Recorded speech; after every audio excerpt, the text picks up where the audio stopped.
اسلام میں ہمیں کیا رہنمائی ملتی ہے ود ریگارڈس ٹو ڈریمز کہ ان کی حقیقت کیا ہے؟ بسم اللہ الرحمن الرحیم۔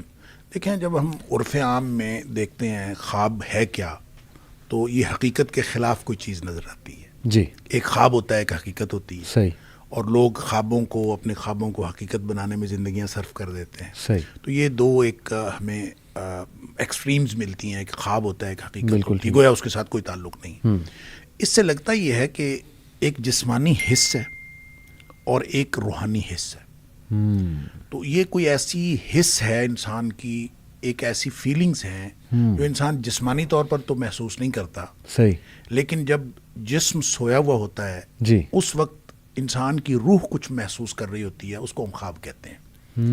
اور نبی اکرم صلی اللہ علیہ وآلہ وسلم نے بھی خوابوں کا بڑا تذکرہ فرمایا، حدیث کے اندر بڑا جا بجا ذکر ملتا ہے، قرآن حکیم میں خوابوں کا ذکر ہے، بالکل۔ بلکہ یوں کہنا چاہیے کہ وہ 6 خواب قرآن حکیم میں ذکر ہوئے ہیں۔ اچھا، 3 تو انبیاء کے خواب ہیں، جی جی، اور 3 خواب جو ہیں وہ غیر انبیاء کے، مختلف لوگوں کے، اور ان کا باقاعدہ قرآن نے ذکر بھی کیا، اس کی تعبیر کا تذکرہ بھی کیا۔ اچھا، اس میں حضرت ابراہیم علیہ السلام کا خواب ہے جی، جو بہت معروف، حضرت اسماعیل علیہ السلام کو جو انہوں نے خواب میں دیکھا کہ صحیح، انہوں نے صحیح، بالکل کلیئر کٹ انی آرا فی المنام ہے کہ میں نے خواب میں دیکھا، انی اذبحک، میں تمہیں ذبح کر رہا ہوں، صحیح، صحیح، اور پھر اس سے رائے پوچھی اپنے بیٹے سے، فانظر ماذا تری، کہ میں نے خواب میں دیکھا ہے۔ صحیح، اب ظاہر ہے کہ وہ نبی کا خواب ہے، اور نبی کا خواب وحی ہوتا ہے، وحی کے درجے پر ہوتا ہے، لہٰذا بیٹے نے بھی اس میں کوئی تردد نہیں کیا، انہوں نے کہا ٹھیک ہے جی، ابا جی، آپ کو جو اللہ تعالیٰ کی طرف سے حکم ہوا ہے۔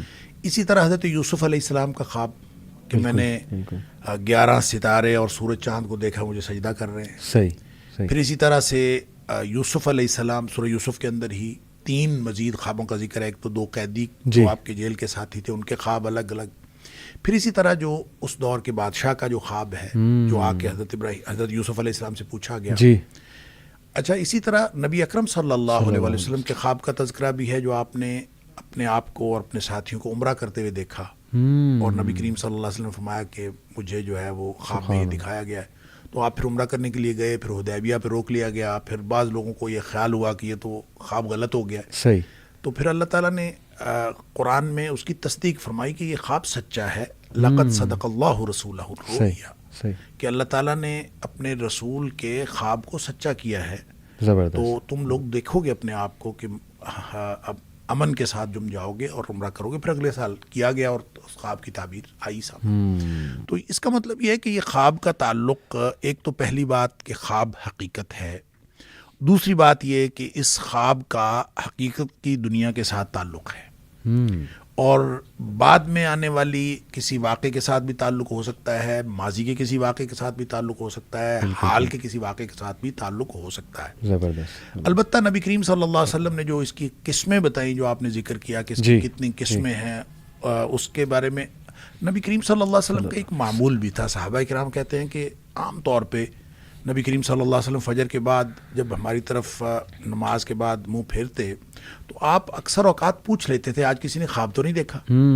تو اس کا مطلب ہے خواب کی کوئی اہمیت ہے زندگی میں، صحیح، تو اسی لیے آپ پوچھا کرتے تھے۔ پھر نبی کریم صلی اللہ علیہ وسلم یہ بھی فرمایا کہ برا خواب ہو تو آپ کسی کو نہ سنائیں، اور اگر اچھا خواب ہو تو آپ سنائیں کسی کو، صحیح، اور پھر اچھا خواب بھی جس کو سنانا ہے اس میں بھی آپ نے فرمایا یا تو کسی عالم کو یا کسی ناصح کو، کوئی خیر خواہ آدمی ہو اس کو سناؤ، جی، یا کوئی ایسا عقل مند آدمی ہو اس کو سناؤ، یا کوئی آپ کا پیارا ہو جس آپ کے ساتھ خیر خواہی رکھتا ہو۔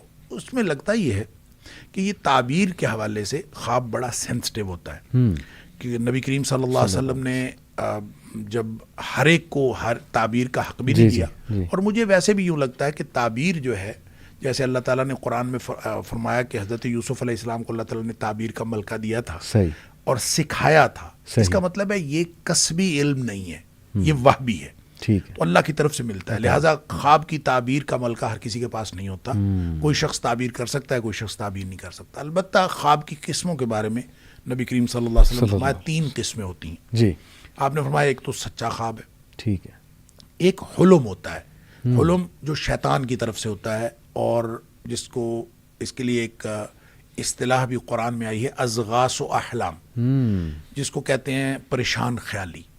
اور پریشان خیالی یوں کہہ لیں کہ آدمی کے جو بالکل ٹوٹے پھوٹے سے خیالات جی، ہوتے ہیں جی. وہ، اور منتشر قسم کی چیزیں، تو وہ خواب بے معنی ہوتا ہے، اس کی یا کوئی اس کے کچھ حقیقت خوف ہوتے ہیں، وہ یا فیئر کوئی خوف ہوتے ہیں وہ آ جاتے ہیں. اس کو بعض لوگوں نے اضغاث و احلام جو ہے، نبی کریم صلی اللہ علیہ وسلم نے حدیث میں 3 قسمیں جو بیان کی، آپ نے اس میں اضغاث و احلام کا ذکر نہیں فرمایا. آپ نے فرمایا ایک تحدیث نفس ہے، صحیح، ایک فرو یا حق یا فرو یا صالح، نیک یا اچھا خواب ہے ٹھیک ہے، یا سچا خواب ہے. ٹھیک. دوسرا آپ نے فرمایا کہ ایک خواب ایسا ہے کہ جو اصل میں انسان کا رویا یحدث الرجل به نفسہ، کہ اپنے آپ کے ساتھ بات کرتا ہے، اس کو کہتے ہیں حدیث نفس. کہ جو احوال ہیں، بچے کے امتحان ہیں، امتحان میں اس کو ٹینشن ہوئی ہوتی، خواب امتحان کے آنا شروع ہو جاتے ہیں. کسی کو جاب کے اندر ٹینشن ہے، اس کو جاب کے خواب آنا شروع، یہ حدیث نفس ہوتی ہے، جس طرح کا آدمی اس طرح سوچ رہا ہوتا ہے. جی اچھا، تیسری چیز ہے، آپ نے فرمایا شیطان ڈراتا ہے. جی، وہ تحزین ہوتی ہے، ڈراوا ہوتا ہے شیطان کی طرف سے. صحیح، لہٰذا اسی کو حلم کہا گیا ہے، جو احلام کی طرف آتا ہے. ٹھیک ہے. لہٰذا اس کا مطلب جو شیطان کے ڈراوے والا خواب ہے وہی اضغاث و احلام